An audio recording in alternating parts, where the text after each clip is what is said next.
Good evening, YouTube. Happy Tuesday. Hopefully it was productive. At least for me, it definitely was. I'm working on my taxes already. And retention. Insurance retention is the name of the game. Because the more clients you got paying out every month, after your first year's compensation, it's a renewal. And so it comes down to retention. And for some agents, their IMO does the retention. Others are doing it themselves. So, which one's better? I've worked both models, and I gotta say I've had success with both. But for me personally, I realized that not many retention departments that do it for the agent collect the referral in terms of an upgrade. Let's face it, sometimes a client is happy with their coverage, they're happy with what they have, and they're looking to increase what? The amount of coverage they have. And that's proven. And I've only seen a handful of companies that the retention department goes ahead and sends that back to the original agent that wrote the policy, which is amazing. And I saw that personally. And when I saw that, it really pushed me over the edge, for the last 8 years, that I was going to do my own retention. Not only would I make more money with the carrier and my IMO, because I'd be doing my retention. And sometimes it's easy to think that doing your follow-up and retention, if you have a good strategy in place, it takes minutes to do. It's not invasive. It's not taking hours to do follow-up, especially when you do it on a consistent basis with your client. And it will allow you to harvest those upsell opportunities, which can mean an extra app every week. It keeps building that relationship with your client, which is going to keep the retention of your business high and pay you more money.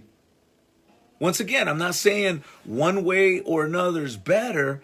I'm just saying, why not do it yourself? And when your client asks for that extra coverage, you can help them.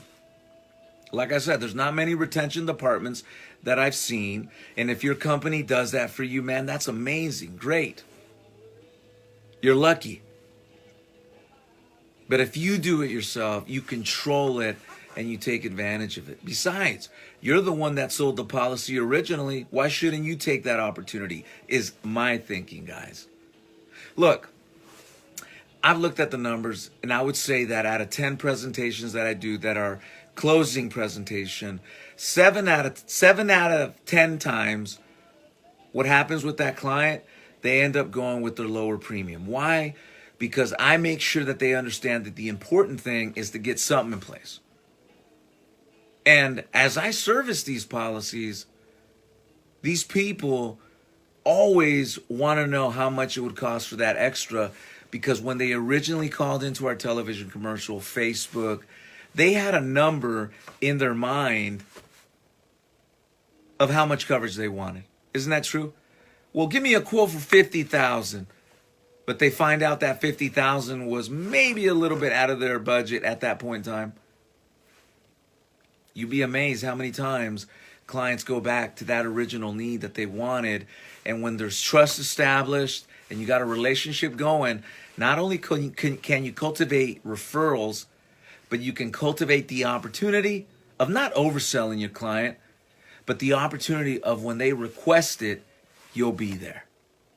Hey, if you're having success, having your IMO do it all for you, and it doesn't matter to capture that opportunity, man, more power to you. God bless you. But as an independent agent, I think it's best to maximize your efforts by doing your own follow-up as well as your own retention. So guys, you guys enjoy your evening, and let's kick some butt. Peace.